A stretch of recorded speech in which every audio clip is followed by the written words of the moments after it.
Thanks to the speakers and hopefully everybody enjoyed that and we all learned something. And there has been a few questions that have came through. I mean, I'm going to kick off with a question first that I know that Deepa initially talked about, but so it's more a question for these three guys, and then we'll jump into some of the questions from Slido, and then if there's any questions from the audience, we'll pick up there after. So the first question I had was there a single point where you can think of where you had an experience and that changed your mindset and what you were going to do for the rest of your life, or in the sense like you changed direction to start working on immersive or working on VR or working on MR, and what was that? Yep, so I was original backer on the original Kickstarter project for Oculus, and this was the big bulky square thing that we all got 4 years ago. And as soon as I got the headset, there was a demo I tried out called Titans of Space, which was a tour of the solar system. I think it was my second demo after the roller coaster demo, made me feel a bit sick. And as soon as I took off the headset, I turned around to my wife and said, "That's it, I'm selling my web development business.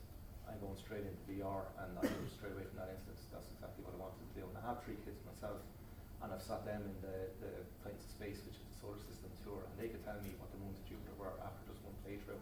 Whereas I know if I gave them a book, there was no way they were going to read the book, so it tweaked straight away. I mean, so that was the incident when I went into VR.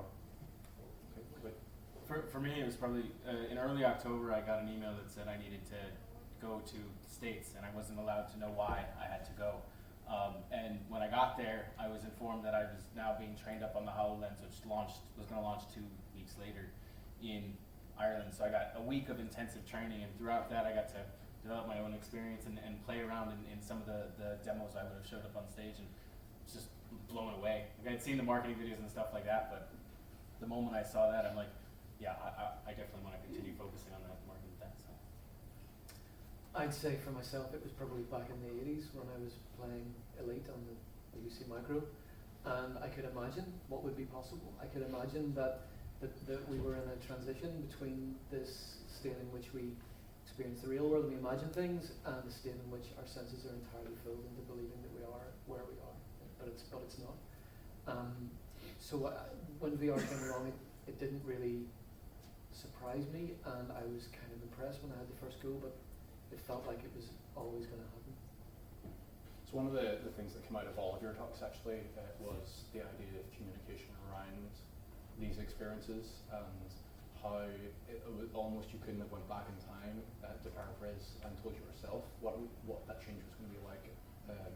Although maybe there's an exception there. I mean, has that been a challenge communicating? The question to all of you, maybe Deepa first. Has that been a challenge to communicate what the power of immersive tech and VR and AR might be? Yeah, absolutely. Because I mean, it's interesting. We have the Vive set at home and playing it with my kids. You know, they're 15 and 11. None of their friends have the VR gear yet, so that's an issue. Unless you experience it, it's really difficult to communicate the immersive aspect of it. And you've got the Google Cardboard, you've got these other platforms, but yeah, I think that is the real challenge, you know. And then obviously the barriers in terms of cost at the minute. Hopefully those will come down as we move forward.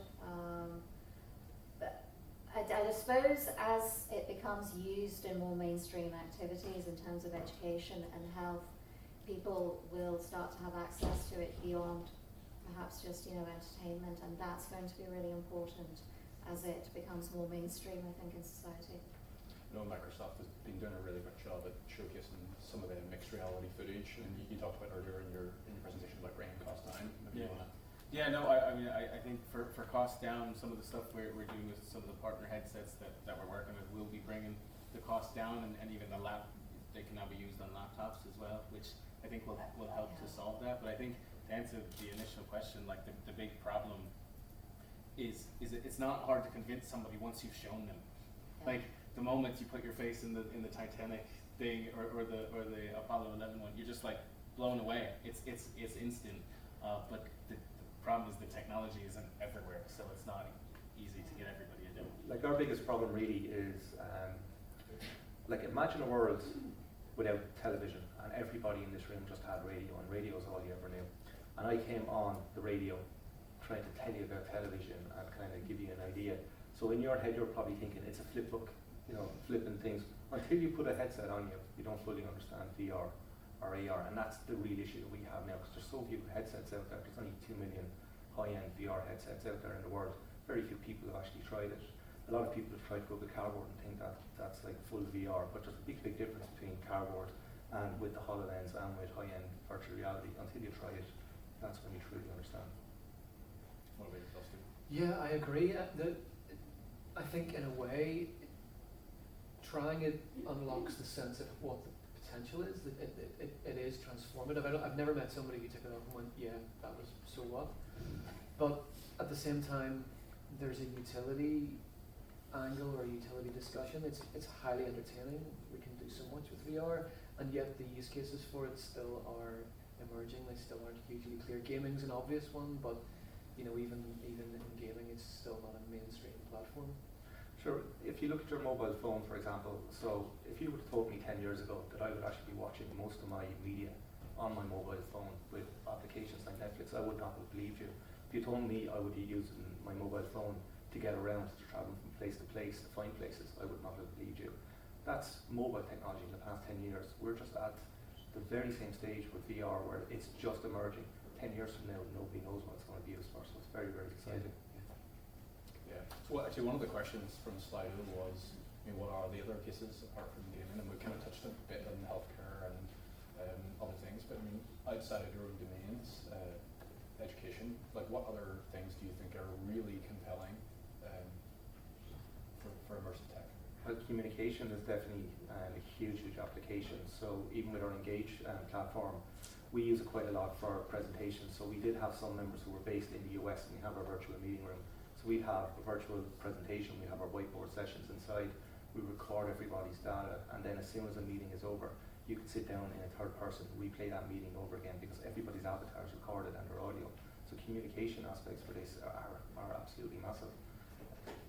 In that setting as well, we have a projected presence system, so instead of you just teaching one person, you can teach 1 million people, because your avatar is duplicated into multiple rooms.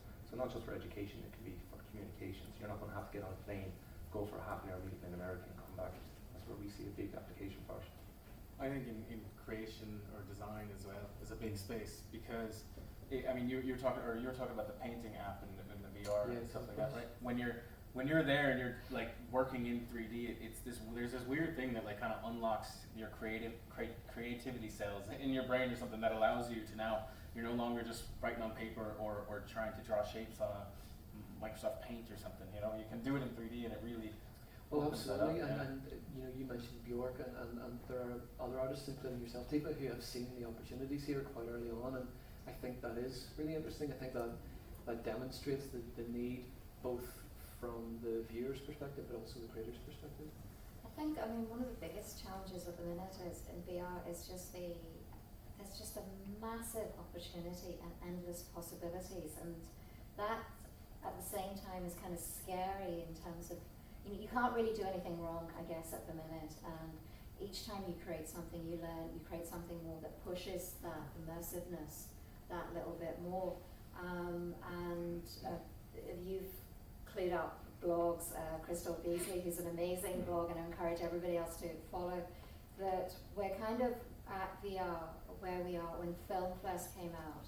So the first films that started to come out were, the camera would have been there, and the actors would have been here. So the perspective hadn't changed because people hadn't adjusted their mindset in terms of the massive possibilities and opportunities that VR was presenting. And that's kind of where I feel that we are at the minute in terms of, and that's why the creativity needs to really work with the companies in terms of exploring that and pushing that. And people like Bjork, I mean, there was a new VR Not Get out released yesterday, and it's just mind-blowing. Each thing this woman does is just mind-blowing and really exciting. Tourism is going to be a big player in VR as well, so going visiting places without actually going visiting places, because you have these 3D cameras.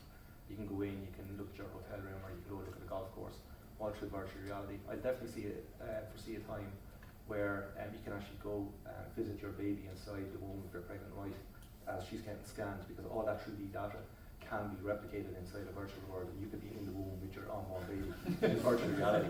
All this kind of crazy stuff is going to happen, you know. So it's exciting. You know, nobody really knows, but all this stuff is super exciting.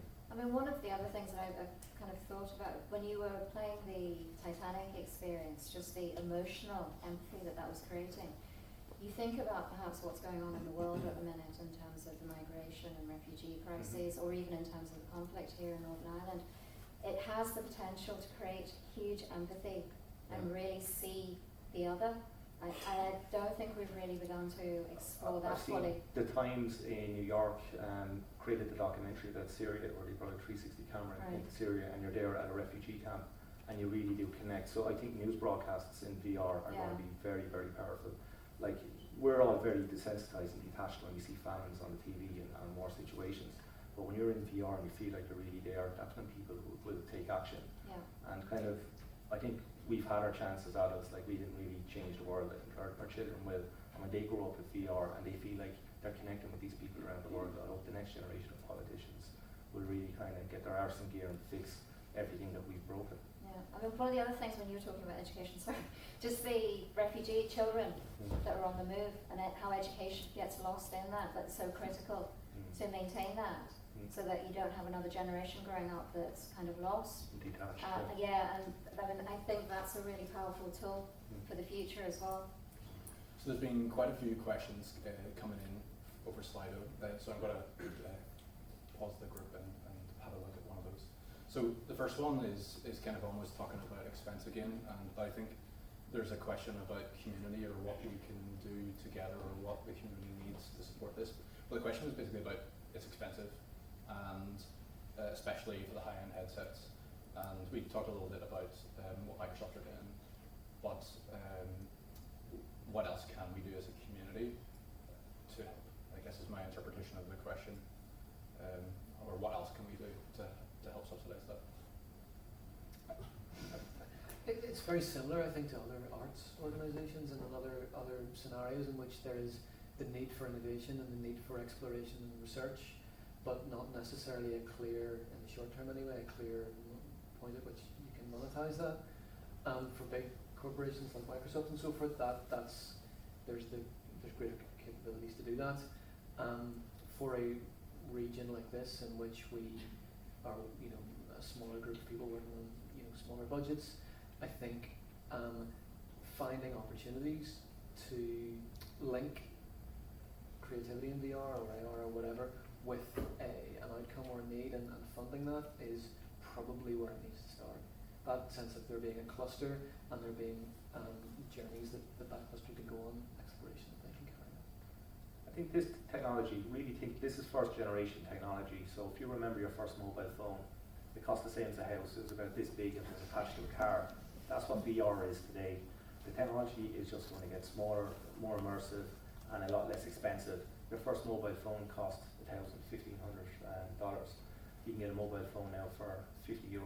Virtual reality in the next 3 or 4 years, the price is going to be incidental. Everybody is going to be able to afford a VR headset if they really want one. It's our job really to make compelling use cases for it and compelling software, because if it doesn't have the software and use cases, no one's going to buy the hardware. I would also add to that and say that there is a responsibility for the headset manufacturers to do everything they can to get hardware into the hands of developers, especially at universities and schools and things like that. I mean, VR is great, and I'm sure you've seen this in your education platform, where you can just put a headset on someone and they can co-create. You don't really need to teach them how to use the tools, because they're using their natural evolutionary hands and eyes and the way they were built. And certainly, who seems to be leading the charge on that is HTC Vive. So they now have, for example, a subsidy program that you can just pay like a small monthly fee, and they spread the cost of that hardware across that. And the other way of doing that as well is clusters. So we try and pull together, bodies like potentially the creative bodies like Belfast City Council and NI Screen and Invest NI and to get our heads together to try and see what we can do to support that. So there's a couple of questions that are also on the theme of kind of safety and health and overuse of it, and whether we should worry about this and what responsibility do we have to worry about the harm that might come from it, both directly, like for example your eyes, but indirectly in terms of potentially psychology. And it's a tricky question, I appreciate, but I'm just going to leave that one right there. You can look at experiences like the most recent Resident Evil for PlayStation VR, which has really suffered in terms of reviews and so forth because it's so genuinely terrifying, and it's left people with traumatic mental problems. So there is, I think there's a learning curve that the industry is on at the minute in terms of how to use it. Like all new technologies, there are some things that we don't know yet. You know, physical things that we don't know yet. We might find that we correct everything so that it's entirely safe to use, but then make it so good to use that people never want to leave, and then you're left with the ethical dilemma of, you know, this sort of, you know, disengagement of teenagers isn't, you know, surliness. It's that they've taken themselves to a different world. They no longer have gender fluidity issues. They now have world locational issues, and I think in that context, that's perhaps where, you know, there's more risk that we make something so good that people don't want to come back. Like virtual reality is just a tool, and you can use any tool. You can use it for harm as well as good. It is just a tool. The US military use virtual reality to treat post-traumatic stress disorder with soldiers coming back from places like Afghanistan. So they would have a disorder where they could have been a bomb that went off